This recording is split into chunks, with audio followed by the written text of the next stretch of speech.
So I'm continuing with the Stairs of Queen Anne project, and I've removed all the masking, and all I have now are the outlines of my leaves and trees, and I'm working on a tree trunk and using a lot of grays. And there's Abby gets into the picture. Um, I'm got the papers dry here, and I'm just touching on a lot of color, working in throughout that tree trunk, and there's a little bit of gray, but I'm also using a little touch of blue here and there in the shadows. This tree trunk is an alder, I guess, and it looked kind of like a birch because it had some white areas on the bark. So I'm going to leave a number of areas that are white for now, and there'll be shadows cast by the leaves surrounding this tree. And I've accelerated all of this because it really takes me a long time because I'm allowing the paper to dry and then adding layers on top of layers.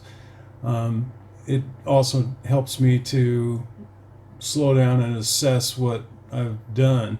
And I try to work around in various areas, so I'm just not concentrating on one spot, and I want there to be some continuity. So a lot of these trees have similar characteristics, so some of the same colors are used for all of them. And the colors here are mixtures of the browns, raw sienna, sepia, Van Dyke, and there's some of the grays are created using alizarin crimson and black, but there's also some Davies gray, which is kind of a green gray, and I use a touch of black here and there in my mixture, but everything's pretty light, and I'm building it up slowly. And if I get too much color on the paper, I will do a lift using a paper towel. So this will get progressively darker, and the light's coming from the left. Although in this instance you really can't tell at this point, but it'll be more evident as we work through it. So I'm putting in the tree trunks, giving a little delineation to their forms and kind of rounding them out, but I'm also using a lot of texture, so there's quite a bit of dry brush.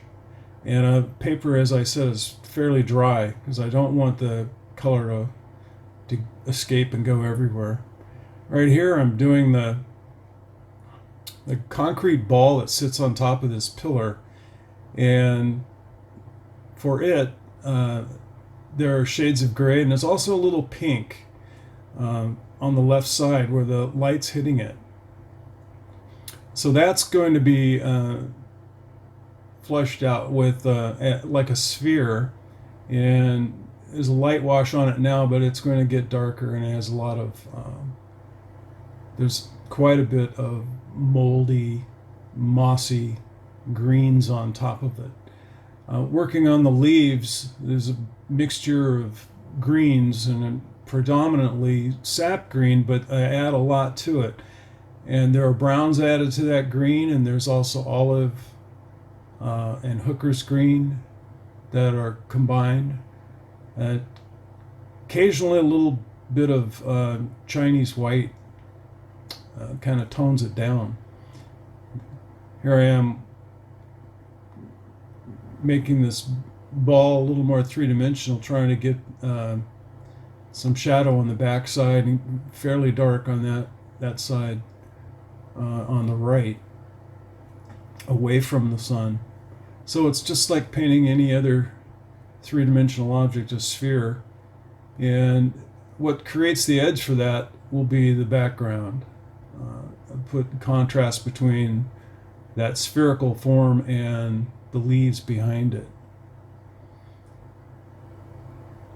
With the leaves, I usually put in a light layer spotted around, and then I'll come back, and those will be still a little bit damp, and I'll add some darker values to create the shadows and make the shapes of the leaves. Working with a small brush around that concrete ball, you create the edge, and it's sitting on top of a big brick pillar that I'll be working on in another segment of this. But as you can see, I'm getting a little bit darker in the background, so that makes the concrete stand out. That form will be a little easier to see with a darker background behind it. I don't eliminate all of the blue of the sky because some of that's showing through, but most of it, where the leaves are very dense, most of it's going to be gone. And sometimes after putting on a lot of color, it's possible to just paint with water and the color will move around a little bit. It's pretty far in the background, so there's not a lot of sharp detail.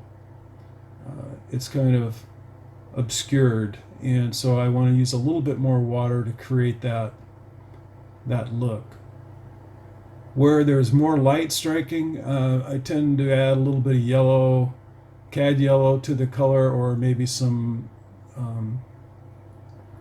ochre, yellow ochre. Now there's leaves in front of the tree trunk and behind it, so I'm working right over the top of that trunk, and then I'm adding some darks to make that ball a little bit more delineated. And now there's some areas that are quite light, and I'm leaving some white in with the paint, and I'm not going to put a real strong green into areas that are very light and distant.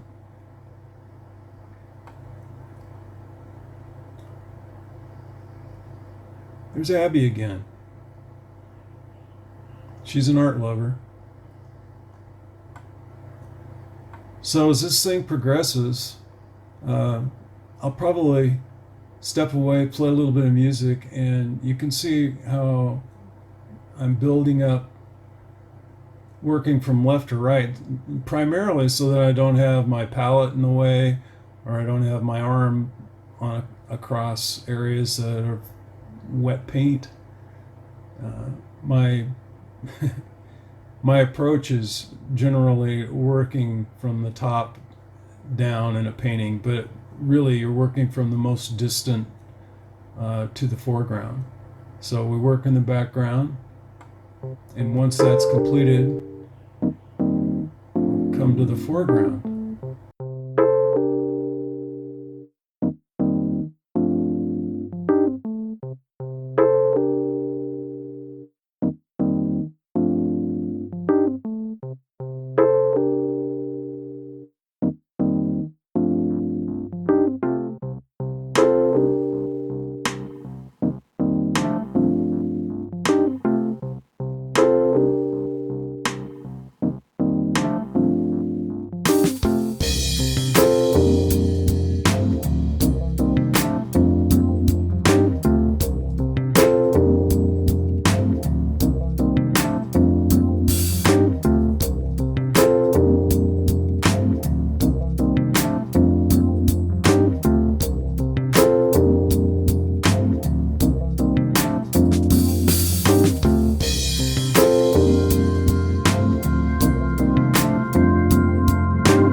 So I'm moving over to some other tree trunks, and I need to put in a little bit of definition there with the trees on the right so that I can see the pattern of the leaves.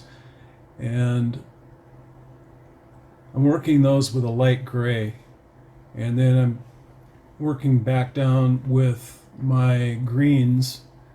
And with that exposed paper, after having done the masking, it makes it a little easier to paint the leaves because the shapes are kind of there, and I'm really just kind of filling in what I've already done. It's just a matter of choosing the right values of the greens. Occasionally I get a little carried away or get a mix of color on the paper that I don't like, and then I'll do a lift, which is just using the paper towel and pressing it down, and it picks up a lot of the color. Sometimes you can't see really what you have until you've given it a chance to dry.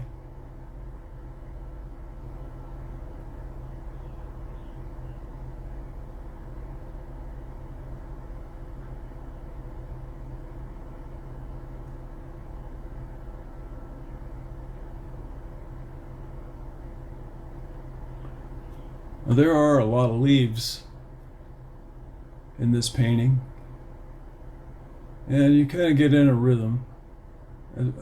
It's you just have to feel that organic shape and think about the type of leaf that you're doing, and use a type of brush stroke that expresses those shapes.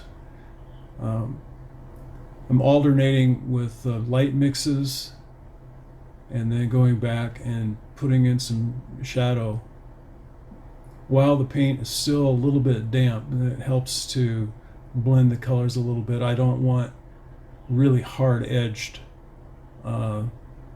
shapes here because they are fairly distant. And as we get closer to the foreground, the leaf shapes are more delineated and specific. Back there in the background and up high, they're all going to kind of bleed together.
So I'm doing some work on the tree trunks, and kind of skipping my brush, trying to create some textures and showing the type of bark, which has a lot of light and dark, but it's certainly not smooth. And so the more light against dark helps to create more of a texture.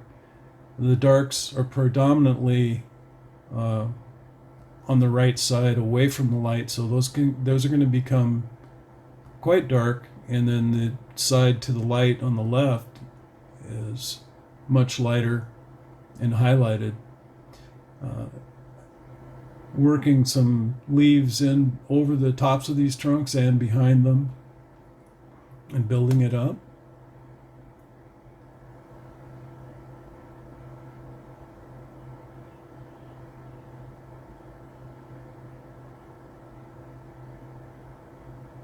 And I want a little bit of sky coming through in places, but as I work my way down, it gets more and more dense, so there won't be as much sky color coming through the leaves. It's going to be predominantly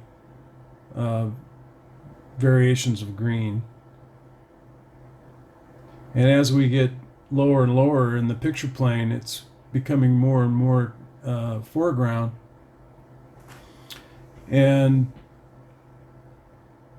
the lower leaves are going to be shaped more carefully so that they can be seen as individuals. It's less water. It's a dry brush technique.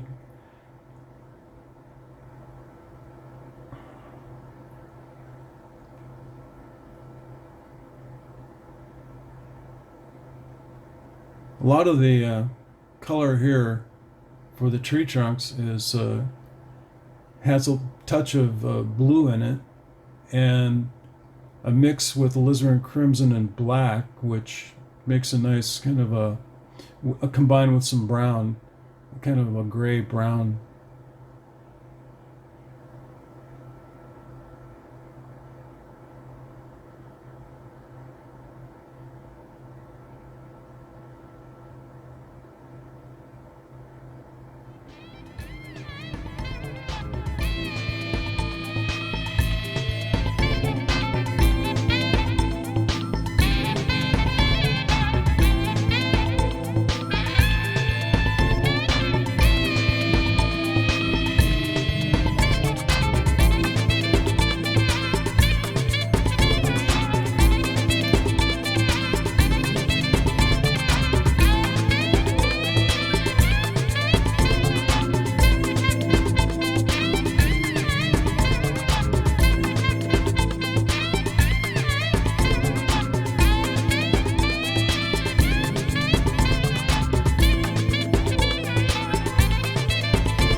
So I'm working on completing the forms of the trunks and some of the limbs. You don't need a lot. It can just be suggested in areas because they're behind the leaves. And then I will complete all of the leaves that are falling down into the brush that's below. So it's just it is a repetitive process, and there'll be a lot more light in the areas that are more open. The sun's hitting these leaves. There'll be more shading in the trees, and some more shading on the trunks of the trees. So we got to hang in there. I'll be completing the trees in the next video and moving on to the brick wall that goes along the sidewalk. So a bit of another challenge, but we're graduating from trees and leaves here shortly. So stay with it and watch how this develops. Thanks.